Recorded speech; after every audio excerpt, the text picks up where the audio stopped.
Hey guys, today we are at a place in Kalanur district, Gurdaspur, Punjab, which is a very sacred place called Darbar Tomri Sahib Baddo Ke Gosai, which has been a gaddi of Mahants for more than 400 years, which was in fact located at now Pakistan, West Pakistan, which was after partition has been gone to Pakistan. This is the main temple of the Gaddi, Baddon Ke Gosai, which is in Kalanur. With me, I have my sister Shashi Mahant, who is married to this family, Mahant family, to Mr. Pranab Mahant. I will ask her to explain about these gurus, so that you all can understand about the importance of this Gaddi. Shashi. बोल श्री सतगुरुदेव महाराज की जय। बाबा जी, बाबा बेलीराम जी महाराज बहुत महानता प्राप्त और बहुत ही तपस्वी हुए हैं। और ये साईंदास जी गद्दी से चली आ रही हमारी प्रणाली है, जो लड़की की तरफ से चली गद्दी है। और ये हमारे बाबा साईंदास जी हैं, बाबा साईंदास जी जिनके नाम से गद्दी चली आ रही है। जो भक्ति काल को पढ़ते हैं, जानते हैं, उन्हें पता है कि भक्ति काल में साईंदास जी गुरु नानक देव जी के समय के ही संत रहे हैं। इन्होंने इतनी तपस्या की और अपनी तपस्या से प्रभु को इतना प्रसन्न किया कि जब प्रभु ने इन्हें वरदान मांगने को कहा तो इन्होंने कहा कि आप मेरे आंगन में खेलें।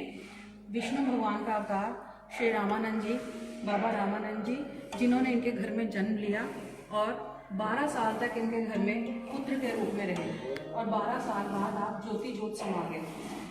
विष्णु अवतार बाबा रामानंद जी, बाबा साईंदास जी के बाद गद्दी आगे चली।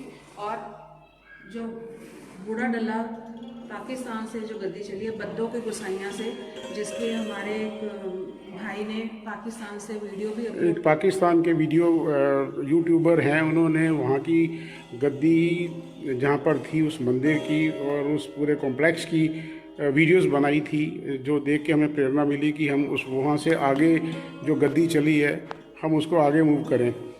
तो 2 यूट्यूबर्स थे जिन्होंने वहाँ की गद्दी की और वहाँ की जो अवशेष बचे हुए हैं अभी भी, उनका लिंक मैं नीचे दूंगा, उसको आगे बढ़ाया था।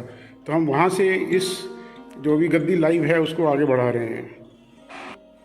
जब पाकिस्तान और भारत जो अलग अलग हुए, विभाजन के पास से जो ये गद्दी है, ये पंजाब जिला पंजाब राज्य में जिला गुरदासपुर कलानौर में बाबा साईंदास जी की, बाबा बेलीराम जी की गद्दी के नाम से ये आश्रम है। और बाबा जी यहाँ विराजमान हैं, बाबा बेलीराम जी महाराज, इनके आगे यहाँ पर गद्दी चली। और इन्होंने जो है इनके आगे इनके सुपुत्र श्री शंभुदास जी महाराज, शंभुदास जी महान, और उनके आगे उनके सुपुत्र श्री मदन मोहन जी गोसाई। इस तरह से ये गद्दी आगे आगे चलती रही।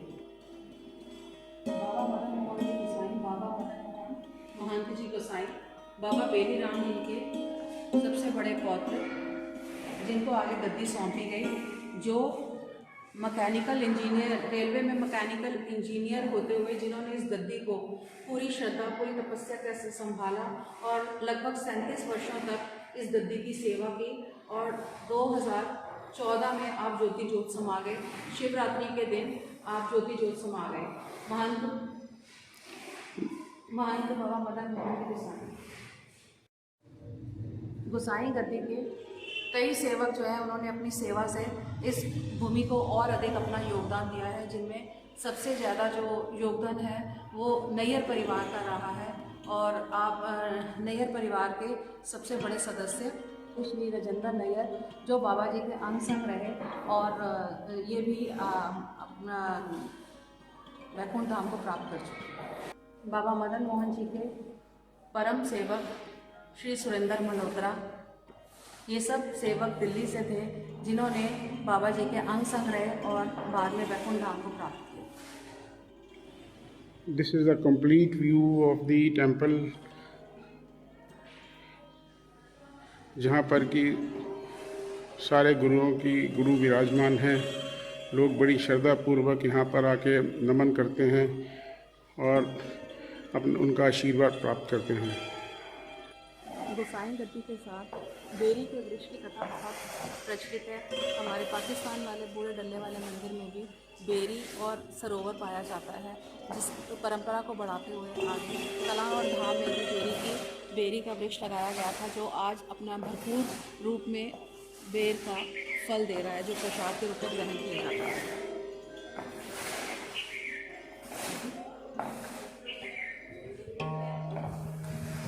यहाँ पर बेरी के साथ साथ सरोवर की भी स्थापना की गई है, और जल जो है सरोवर के लिए पाकिस्तान के बूढ़े डल्ले से हमारे सेवकगण ही लाए थे, और उन्होंने लाकर यहाँ पर इस जल से ही इसकी शुरुआत की। बाबा मदन मोहन जी गोसाई के समय सरोवर शुरू किया गया, और आज भी 13 और 14 अगस्त को जब बाबा जी का वार्षिक भंडारा आयोजित किया जाता है, तो उससे पहले सरोवर पूरी तरह से सेवकों के स्नान के लिए तैयार किया जाता है। अभी सरोवर के किवाड़ बंद हैं और हमारे पास चाबी नहीं है, वरना हम आपको खोलकर इस कवर्ड सरोवर के दर्शन करवाते। झलकियाँ हैं हमारे सब बड़े पूर्वजों की, और बूढ़ा डल्ला बद्दों के गोसाइयाँ मंदिर वहाँ की बावली मंदिर सरोवर,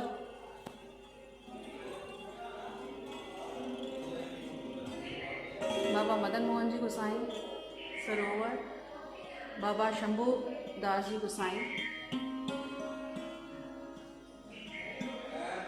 बाबा साईं दास जी, बाबा रामानंद जी और बाबा बेली राम जी के श्री तिलक राज महंत जो कर्नल थे, और अपनी समाधि के दौरान वो बूढ़ा डल्ला गोसाई समाधि स्थल पर दर्शन करने के लिए गए थे। ये पिक्चर पाकिस्तान की है, जहाँ पर अभी गद्दी है, लेकिन अवशेष हैं, लेकिन गद्दी नहीं है अभी वहाँ पर। और इसी की एक यूट्यूबर जो पाकिस्तान के हैं, 2 यूट्यूबर्स, उन्होंने इसी की व्लॉग डाला था यूट्यूब में।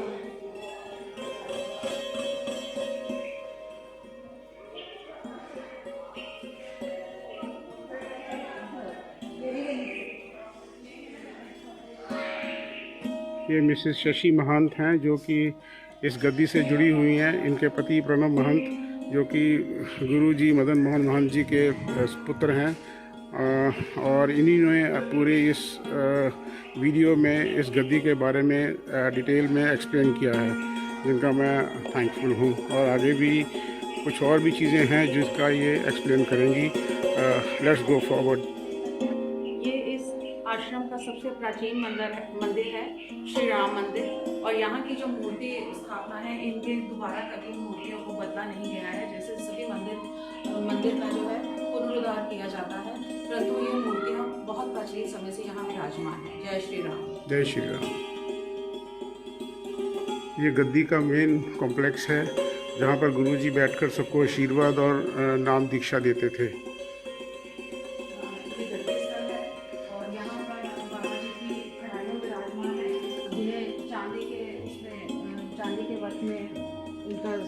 रैपिंग करी गई है ताकि ये कभी ख़राब ना हो सके।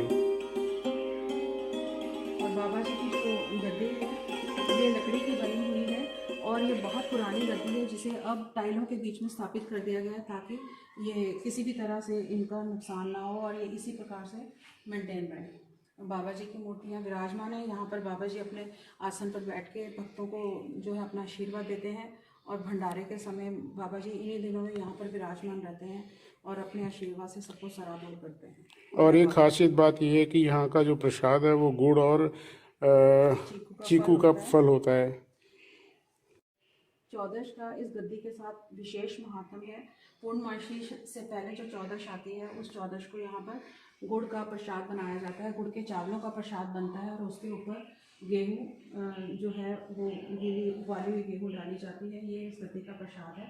और इसके अलावा यहाँ पर अरदास की जाती है, और भक्त जो है अपनी मन मांगी मुरादें पूरी करवाते हैं, अपनी झोलियाँ भरवाते हैं। जय बाबा जी।